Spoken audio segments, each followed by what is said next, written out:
जी तो अस्सलाम वालेकुम गाइस, मैं हूं आपका दोस्त, आपका होस्ट तैमूर तारिक और ट्रैवल विद तैमूर में आप सबको वेलकम। आज जो मैं वीडियो बनाने जा रहा हूं, इस वीडियो में मैं आपको पुर्तगाल के मुतल्लिक तमाम इन्फॉर्मेशन दूंगा, आपको तमाम चीज़ें बताऊंगा कि किन किन डॉक्यूमेंट्स की ज़रूरत होती है और क्या क्या डॉक्यूमेंट आपको किस तरह से बनवाने होते हैं। तो वीडियो में मेरे साथ जुड़े रहिए, एंड तक लाजमी देखिए ताकि आप सबको तमाम इन्फॉर्मेशन मिल सके। इस वीडियो में मैं आपको अपने डॉक्यूमेंट्स भी दिखाऊंगा कि वो कैसे होते हैं, डॉक्यूमेंट्स जो आपको बनाने होते हैं और उसका प्रोसीजर स्टेप बाय स्टेप क्या होता है। सबसे पहले तो आपको मैं बताता चलूँ कि जैसे ही आप पुर्तगाल पहुंचते हैं किसी भी तरीके से, लाइक आप किसी शेंगन एरिया में इस टाइम मौजूद हैं और वहाँ से आप वहाँ पे इलीगल रह रहे हैं, मतलब वहाँ पे आपका कोई स्टेटस नहीं है, आप जिस वीज़े पे गए थे वो वीज़ा आपका एक्सपायर हो चुका है, आप वहाँ से पुर्तगाल जाना चाह रहे हैं तो आप बिल्कुल जा सकते हैं। और पुर्तगाल पहुँचने के बाद आप अपने टीआरसी अप्लाई कर सकते हैं। तो इस टीआरसी को अप्लाई करने के लिए, या फिर आपका वीज़ा लगा हुआ है और आप सोच रहे हैं कि मैं यूरोप चला जाऊं और यूरोप जाके मैं पुर्तगाल में जाके अपनी लीगल एंट्री करवा लूं, तो ये भी ज़बरदस्त है। अगर आप मतलब इस टाइम पुर्तगाल जो है वो पूरी दुनिया में सबसे एक इकलौता मुल्क है जो कि आपको टीआरसी दे देता है और बड़ी आसानी के साथ आपके डॉक्यूमेंट्स बन जाते हैं।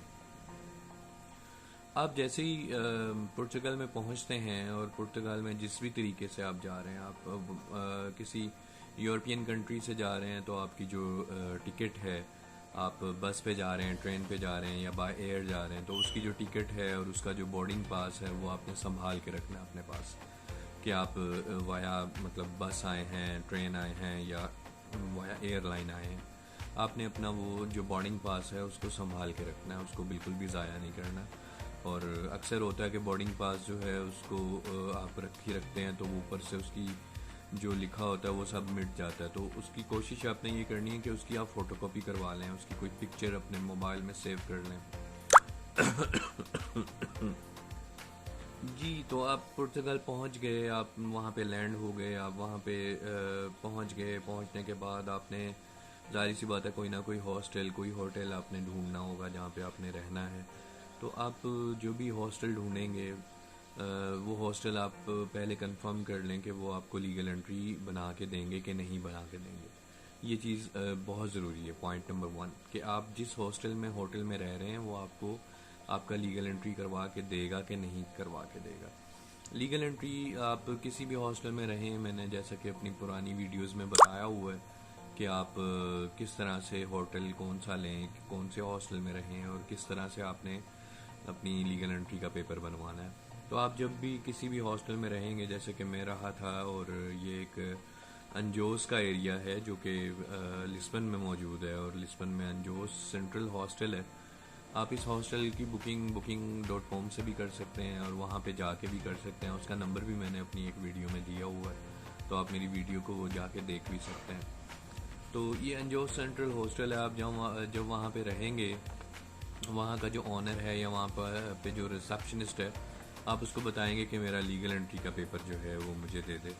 तो लीगल एंट्री का पेपर जो है वो कुछ इस तरह का दिखता है, जो कि आपको वो व्हाट्सएप कर देगा या आपको मतलब बाय हैंड दे देगा। तो आप इसकी एक फ़ोटोकॉपी अपने पास करवा के रख लेंगे। ये आपका लीगल एंट्री है, ठीक है।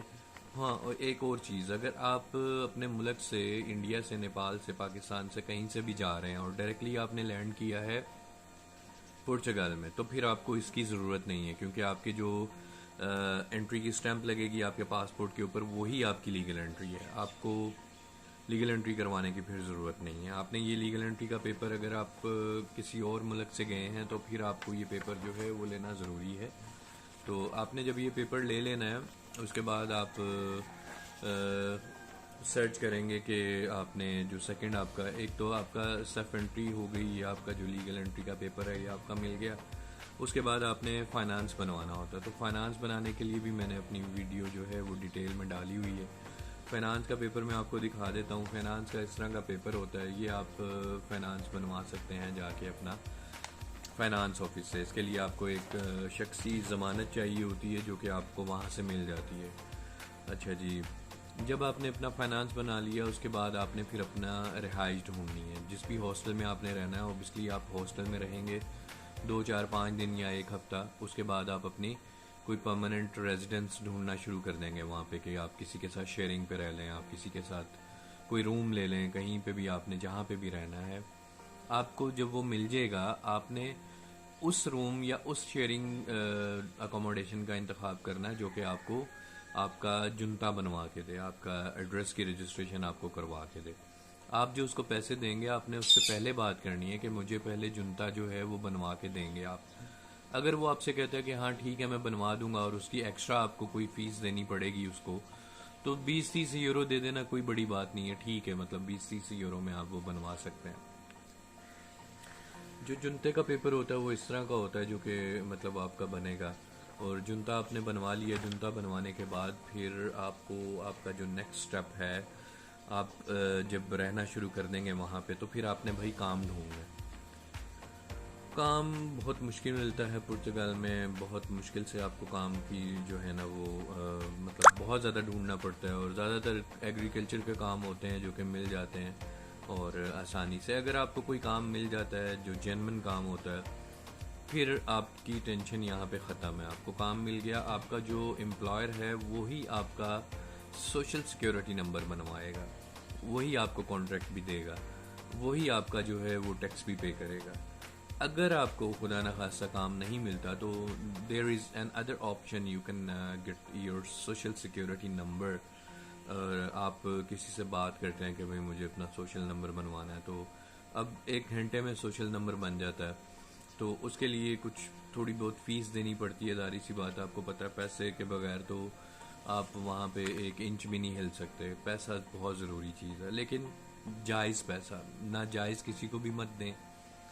आपका ये सोशल सिक्योरिटी का जो नंबर है इस तरह का सिग्योरो सोशल नंबर होता है ये, इसको सोशल सिक्योरिटी नंबर बोलते हैं।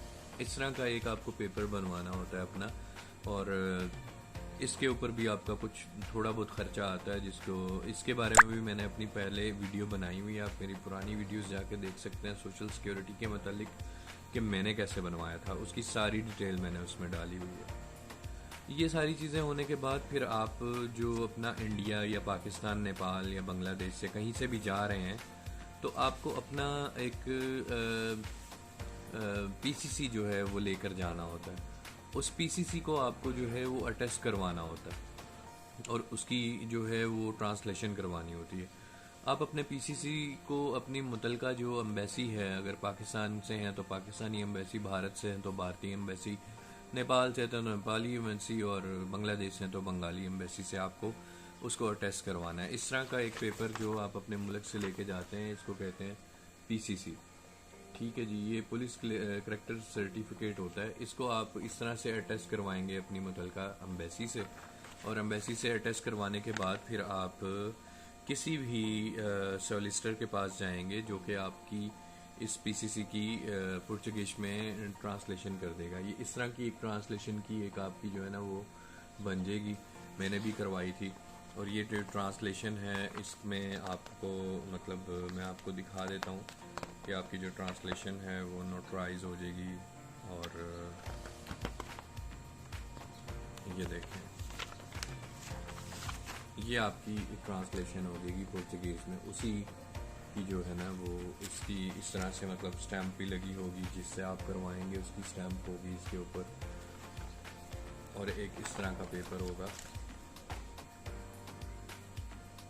ये करैक्टर सर्टिफिकेट का जो है आपने ये करवा लेना है। ये करवाने के बाद फिर आपने मेरे भाई क्या करना है, आपने खुलवाना है अपना बैंक अकाउंट।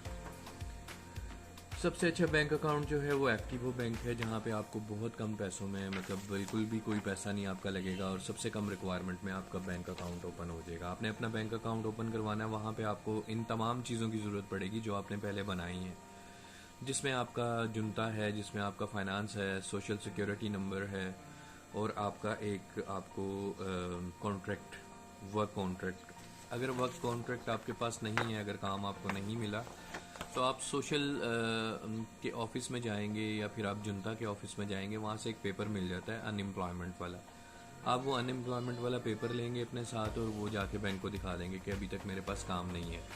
और अगर आपके पास काम है या आपने कोई इस तरह का कॉन्ट्रैक्ट बनवा लिया है तो उस कॉन्ट्रैक्ट को लेके आप बैंक चले जाएंगे और अपना बैंक अकाउंट ओपन करवा लेंगे। जब आपका बैंक अकाउंट ओपन हो जाएगा, एक ही दिन में ओपन हो जाता है, उसमें आप थोड़े से पैसे जमा करवाएंगे अपने, आपको उसका उसी दिन जो है वो एटीएम कार्ड भी मिल जाएगा, आपको तमाम दस्तावेज़ भी मिल जाएंगे, आप अपना अकाउंट जो है वहाँ पे चला सकते हैं।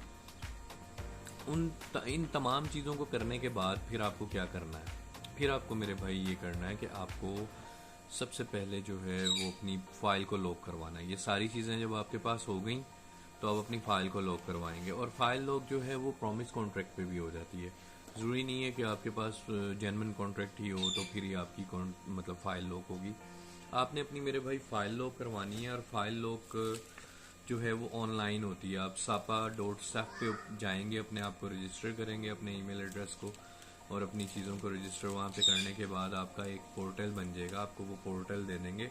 उस पोर्टल में आप अपने आर्टिकल के अगेंस्ट जो है वो फ़ाइल अपनी लॉक करवाएंगे। उस फाइल को लॉक करवाने के बाद आपको एक manifesto of interest MI number जो है वो आपको एक इशू हो जाएगा उनकी तरफ से, जिसके अंदर ये तमाम चीज़ें, मतलब इस तरह का एक पेपर होता है मैनिफेस्टो ऑफ इंटरेस्ट का।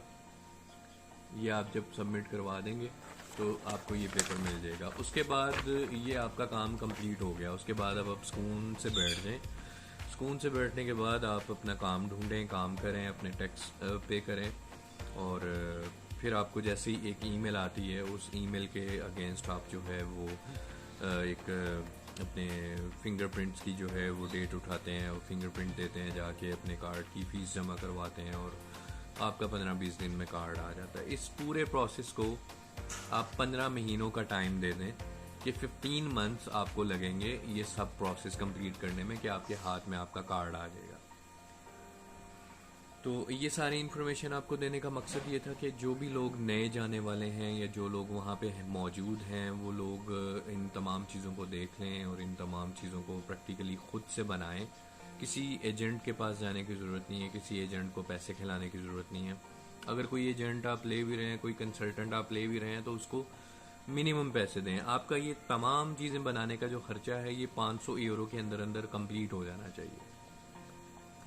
लें भाई, इस वीडियो को ज़्यादा से ज़्यादा शेयर करें, ज़्यादा से ज़्यादा लाइक करें और मेरे चैनल को सब्सक्राइब करें। और इसके अलावा आपको जो भी इन्फॉर्मेशन चाहिए, किसी भी किस्म की इन्फॉर्मेशन चाहिए, मुझे बताएं, मैं इंशाल्लाह इसके मुतालिक आपको वीडियो बना के दूँगा। टेक केयर, अल्लाह हाफिज़, अपना ख्याल रखें।